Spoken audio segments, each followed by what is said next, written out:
Bismillahirrahmanirrahim. Assalamualaikum warahmatullahi wabarakatuh. Jadi tugasan Ana adalah untuk kehidupan baginda sebelum diutuskan sebagai rasul. So kalau kita tengok daripada sini, okey, sebenarnya untuk bahagian satu ni, okey, bahagian satu ni kita menyentuh tentang peristiwa sejarah yang berlaku sebelum Rasulullah SAW diutuskan menjadi rasul. Kita tengok semasa kecil, okey, Rasulullah SAW ni sebenarnya daripada keturunan Quraisy yang agak mulia lah. Jadi keturunan Rasulullah ni bukanlah satu daripada golongan miskin ataupun golongan yang hina. Ini juga untuk mengangkat martabat Rasulullah SAW, bahawa beliau juga daripada keturunan yang baik, dan benda ni sangat penting apabila untuk menjalankan dakwah. Jadi satu kelebihan yang Allah angkat kepada Rasulullah SAW. Perkara kedua ialah baginda sebenarnya telah membesar sebagai anak yatim. Di sini Anda ringkaskan kepada beberapa poin yang Anda highlight. Okey, baginda membesar sebagai anak yatim. Bapa baginda Abdullah telah meninggal dunia ketika baginda baru mengandungkan baginda 2 bulan lah. So kita nampak Rasulullah SAW ni sebenarnya tidak pernah mendapat belayan kasih sayang ibu bapa. Suatu perkara yang sebenarnya tidak semua antara kita ni berpeluang dia ada pengalaman seperti ini. Jadi inilah yang menyebabkan Rasulullah SAW menjadi seorang yang lebih tabah, lebih kuat, dan boleh mempunyai sifat berdikari yang sangat tinggi. Ketiganya ialah Rasulullah SAW menghabiskan 4 tahun pertama zaman kanak-kanak di padang pasir di perkampungan Bani Sa'ad. Jadi Rasulullah sebenarnya telah mempunyai suasana yang sangat bersifatkan adventurous.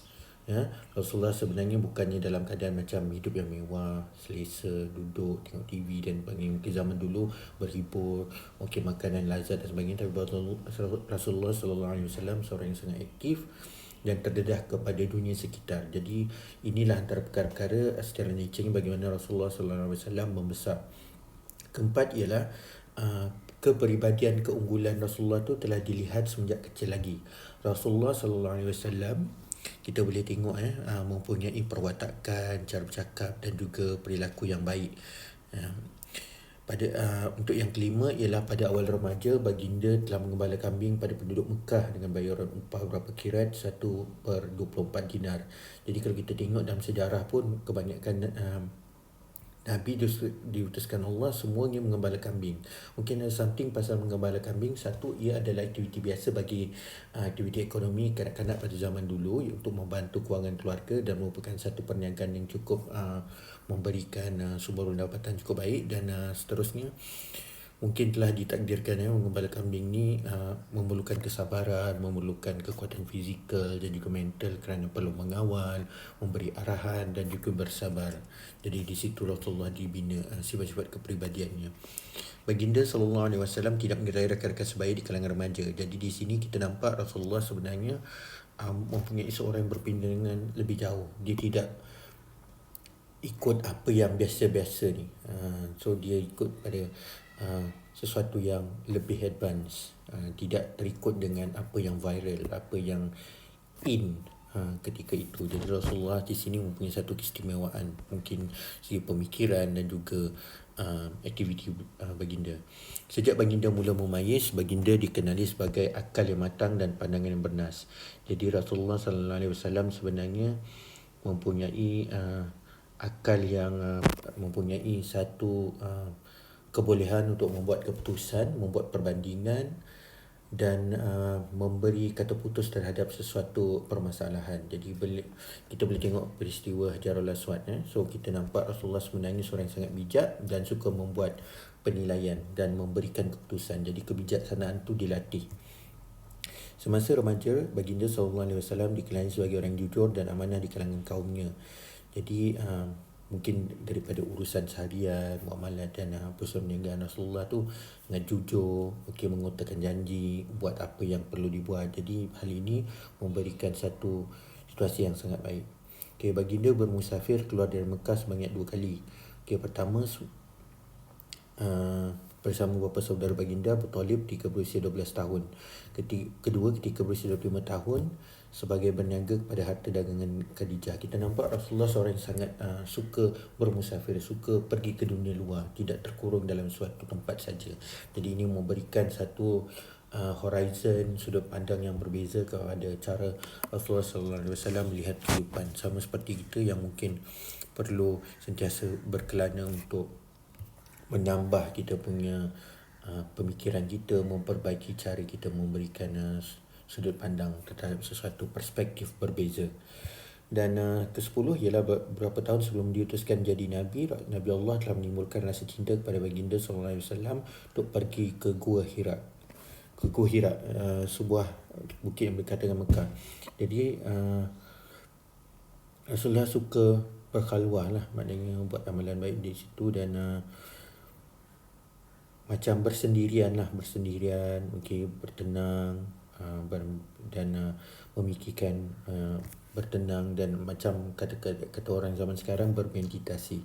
So sekali kita boleh bermunajat, macam kita situasi kita bermunajat, jadi kita akan lebih fikirkan dosa-dosa kita, fikirkan keadaan dunia semasa dan apa penyelesaiannya. Okay, seterusnya ialah kita tengok pengajaran pedoman daripada sejarah hidup baginda di permulaan ni. Okay, kita nampak sekiranya pendakwah kepada Allah atau pengislam berada di kedudukan yang mulia di kalangan masyarakat, orang ramai akan lebih tertarik untuk mendengar seruannya. Jadi hal ini bermaksud Rasulullah sendiri telah mendidik, telah memberikan satu image dan personality yang dikagumi ramai orang. Jadi apabila Rasulullah mempunyai pembawaan yang baik, jadi orang mudah nak mendengar kata-kata Rasulullah dan mudah menerima kata-katanya. Jadi orang rasa selesa, orang dah percaya, jadi mudah orang nak dengar dakwah. Kedua, ketabahan pendakwah menanggung penderitaan sebagai anak yatim dan kesusahan hidup semasa kecil menjadikan beliau lebih sensitif dengan nilainya kemanusiaan yang mulia. So kesusahan hidup tu sebenarnya membantu diri orang lebih cekal, mempunyai jati diri yang lebih besar. Tiga, pendakwah sebenarnya kalau lebih kepada fitrah manusia, contohnya sukakan alam, tak sukakan kesibukan hiburan, tak sukakan terkejar sana, terkejar sini, tapi lebih pada alam, lebih kepada kesihatan, lebih kepada bermasyarakat. Jadi hidup kita lebih tenang sebenarnya. Okey, seterusnya ialah hanya orang cerdik dan cerdas layak memegang tampuk dakwah dan kepimpinannya. Maknanya Rasulullah tu sentiasa melatih pemikiran, buat keputusan, sentiasa memberi pendapat, sentiasa mencuba benda baru. Contohnya berniaga dan berdagang.